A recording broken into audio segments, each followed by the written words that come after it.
All right, guys, welcome back to the channel. God bless America. So this is gonna be just a quick video. I might throw in some footage of me actually doing the work, but wanted to share with you guys how much money some of you guys that don't do your own work on your cars, how much you can actually save, and how you can take that extra money that you're not giving to the dealership and spend it on more performance parts and do the stuff to your car that you want to do. It's really not that difficult to do. Some of these jobs take 30 minutes or less and save you hundreds of dollars. In this video, we're going to go over how much I can save doing your basic oil change on your own, front brake pads, and spark plugs on my 2019 Mustang GT Performance Pack Level 1. Yeah, so let's go check out the parts. I'll show you guys what I paid for it and add up the total savings that you guys can save yourselves. All right, guys, so we're at the Ford dealership, my local Ford dealership right now. Just went in there thinking that they service these vehicles, right? So they probably have parts in stock to service the vehicles. Brake pads are a pretty common part that's changed. Thought there was a chance they might have these pads in stock. Went in there, they don't have the pads in stock. The woman looked at me like I was crazy when I was asking her for brake pads. And then we finally, she finally found the right part number, and I said, okay, how long would it take? She's like, well, they're on back order for 3 weeks. That's not gonna do me any good now. And then I said, okay, well, that's fine. What's your price on them? If you do order them, or if I do decide to order them, what's your price? She goes, $397 for the front. Oh. All right, yeah, so let's take a look at the parts here. Spark plugs, I've already installed those in the car. I'll show you guys a little bit of the video footage of that installation process if you're trying to do that yourself. But yeah, so oil change for the 2019 Mustang GT Performance Pack Level 1. It does take 10 quarts. So in the summertime when it's hot, and I might be riding on the car a little bit harder because you're getting good traction, and you can do that. I run 5W30, which you can run 530 or 520 in that car. They say 530 if you're tracking it, but it gets 100 degrees down here. I'm running 530. Add me a little bit more protection because I drive in sport mode, which tends to run higher RPMs. And the filter, just a Motorcraft filter. Got both of these at Walmart. The filter at Walmart, $22 a jug, $6. So I'm at 50 bucks for the oil. The oil change at a dealership or any of the small oil changes around here, priced it out, they want 130. So right there, I'm saving 80 bucks. The brake pads, where it gets interesting, called the Ford dealership. They didn't even have them in stock for the OEM brembo pads. I mean, as you can see, I got these, they're brembo pads, came with this in here. They're the original equipment with a Ford part number on them too. Ford dealership wanted $405 for front pads.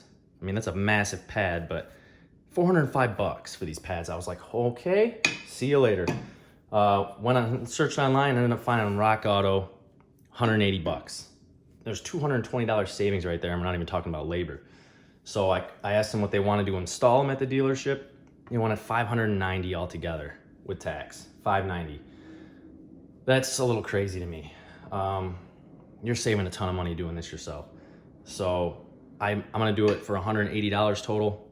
If you take it to Ford dealership, you're paying $590. That's over $400 you're just giving away for a job that should take you no more than 30 minutes to do yourself. I don't know about you guys, but if I'm saving $400 to do a 30-minute job, I'm not making $800 an hour. So if you're gonna do front brake pads on your Mustang GT, do not take it to the Ford dealership. Do it yourself, for God's sakes. So right there, and then the spark plug job, I bought the spark plugs, got them for 65, did it myself. They wanted $250 with labor to put all 8 spark plugs in with OEM Iridium spark plugs. So if I add that up, all my parts together, I'm at $295. If I would have paid the Ford dealership to do everything, it would have came out to $970. $295 to $970. That's almost $600 I saved. And I can do all this stuff in a couple of hours, probably a total of 2 hours. And I saved, almost $600 in 2 hours. Yeah, and like I said, they're all OEM parts. I'm not throwing junk parts on there. The spark plugs, they're iridium spark plugs. I mean, they're OEM spark plugs, Motorcraft spark plugs. It's no joke. So just wanted to share that with you guys. Saved about $600 for about 2 hours of my time. Let me know what you guys think in the comments. If you guys do this kind of stuff yourself, if you guys want to see me do more of the work on my car and show you what kind of savings you can get, let me know. I did just buy a window motor to replace on the Mustang. It's been having some issues where the short drop on the window, when you pull the door handle a little bit and the door comes down like a half an inch. Well, it's been doing that up and down on its own while I'm driving. It's kind of annoying. I think it's the window motor or the wire harness going to the window motor. So I bought the window motor replacement. I'm gonna do that myself too. Just changed out the O2 sensors on the car because I've been running a lot of E85 and it's hard on those. Yeah, so drop a comment. Let me know what you guys think. Do you do this stuff yourself or do you pay somebody else to do it for you? All right, we're back. So I'm gonna do the spark plugs first. I'll record myself doing part of it. I'll show you guys where the spark plugs are at in case you haven't done it yet. I'll show you what you need to remove to get to it. It's one of the easiest spark plug replacement jobs that you could ever do. All you need is some extensions, sockets, spark plug socket, some swivels or some swivel sockets, so you can get around a corner a little bit. That's all you need. They're all really easy to get to right on top of the engine. The only thing you got to do is remove that ugly 5.0 cover off the top of there, which I may not even put back on. Honestly, I don't like it. Yeah, so I will start removing. Basically, all you got to do is you pop this cap off, you pop that cap off. There's two, I think, 10mm nuts under there. Then you lift up and you pull the engine cover off. That's it. All right, and those are 15mm bolts on that strut tower brace, if you do have one of those on your 5.0. There's 4 of them. But now that I'm thinking about it, other than the fact that my heat tape looks like garbage right now, I didn't even take the engine cover off last time I changed the spark plugs. I just worked around it. Yeah. So you don't actually have to do that. I know for a fact I didn't take it off. But yeah, it does make it easier. All right, and then if you do want to take the strut tower brace off, which I recommend, makes it easier to get the sockets on the spark plugs and to get the coils out. You got to disconnect the battery, but obviously the only one that's blocking it is the positive side. But you're gonna want to, just a reminder, if you don't know this, you're gonna want to disconnect the negative side first and then disconnect the positive side. All right, got it out. Now you can see all 4 on this side. So all you want to do first is unplug these coils right here. 1, 2, 3, 4. Remove the screw that holds it in, pop it out, then you got access to your spark plugs. It's that easy to get to. Much easier without the covers on there and the brace. The other side's the same deal. You got 1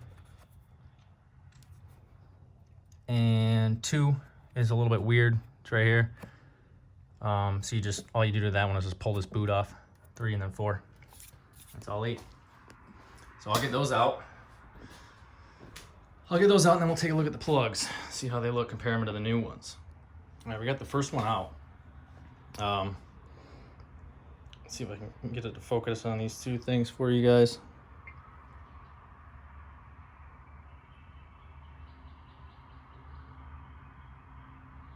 A little worn. Not bad, it's a little worn. The gap's a little bigger on the older plug. They don't look too bad other than that. It's 30,000 miles. And about 15,000 of that was with E85. And one other thing I forgot to mention to you guys, if you don't know this and it's your first time doing spark plugs, you can get, as you can see, there's dirt and dust and stuff built up around these. Do yourself a favor, and if you have an air compressor or if you have even canned air that you use to clean off your keyboard, that's actually what I used. Just blow the dust off around these things before you pull them off, and then maybe shoot a little air down in there, blow any dust out that might be in there before you take the spark plug out, because as soon as you take that spark plug out, anything that's trapped in there is going to fall right down into your down into your cylinder. So you're gonna wanna make sure you keep that, you know, keep all the dust and stuff out of there when you're opening up that hole into the engine. All right, and then torquing these back down. There is a torque spec for these. It's actually, I think 12 to, or Ford Motorcraft says 12 foot-pounds of torque. Somewhere between 12 and 15 is probably fine. 12's with a dry spark plug. If you put anti-seize on it for, you know, if you're changing it on a different car, you might actually need to torque them a little bit more, although I wouldn't go over 15 foot-pounds on a spark plug. As you add lubricants to threads when you're torquing them, you can actually overstretch the bolt or break it because it's easier to turn, so it's not reading that torque. So yeah, definitely don't go over, I wouldn't go over 12 personally. Another little tip, do yourself a favor and do one at a time. Don't disconnect everything and then guess which wire goes where. Like I just did one, put it all back together, I'll go to the next one. All right guys, that about sums it up for the little video I made for you. Like I said, you can save a ton of money doing this stuff yourself. But most of all, thanks for tuning in. And if you haven't subscribed to the channel already, please do so. Slowly gaining subscribers, but I know I haven't been posting as often as I'd like to. But every time I see one of you guys subscribe to the channel, it motivates me to make more videos. Hopefully try to keep going, keep growing this channel, and keep modding those cars, guys. Save that money.